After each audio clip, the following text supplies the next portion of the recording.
பக்தர்கள் ஆவலோடு எதிர்பார்த்து கொண்டிருந்த நம்ம திருக்கோஷ்டியூர் கோயில் கும்பாபிஷேகம் வந்துருச்சுங்க.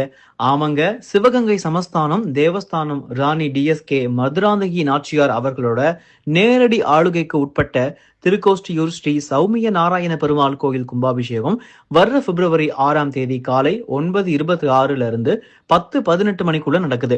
அதுக்காக பிரம்மாண்ட யாகசாலை அமைக்கப்பட்டு வர்ற பிப்ரவரி 2ஆம் தேதி யாக பூஜை எல்லாம் தொடங்குதுங்க. பிரசித்தி பெற்ற வைணவ திருத்தலங்களான 108 திவ்ய தேசங்களில் திருக்கோஷ்டியூரும் ஒண்ணுன்னு கிட்டத்தட்ட எல்லாருக்குமே தெரியும்.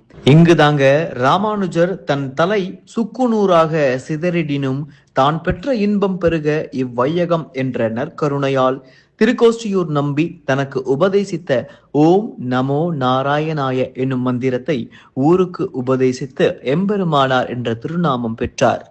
இரண்யகசிபு என்ற அரக்கனை அழிக்க மும்மூர்த்திகளும் கோஷ்டியாக அமர்ந்து ஆலோசித்த இடமே திருக்கோஷ்டியூர் என்று அழைக்கப்படுகிறது.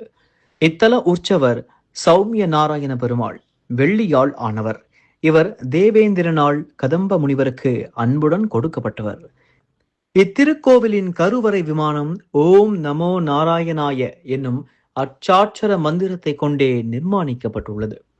இங்கு வீற்றிருந்து அருள்பாலிக்கும் ஸ்ரீ சௌமிய நாராயண பெருமாள் ஸ்ரீ திருமாமகள் நாச்சியார் ஸ்ரீ ஆண்டாள் சந்நிதிக்கும் ஸ்ரீ அஷ்டாங்க திவ்ய ஸ்வர்ண விமானத்திற்கும் மகா சம்ரோஷண வைபவம் என்னும் மகா கும்பாபிஷேகம் நடக்க உள்ளது. பக்த கோடி பெருமக்கள் அனைவரும் கும்பாபிஷேகத்தில் பங்கேற்று எல்லாம் வல்ல ஸ்ரீ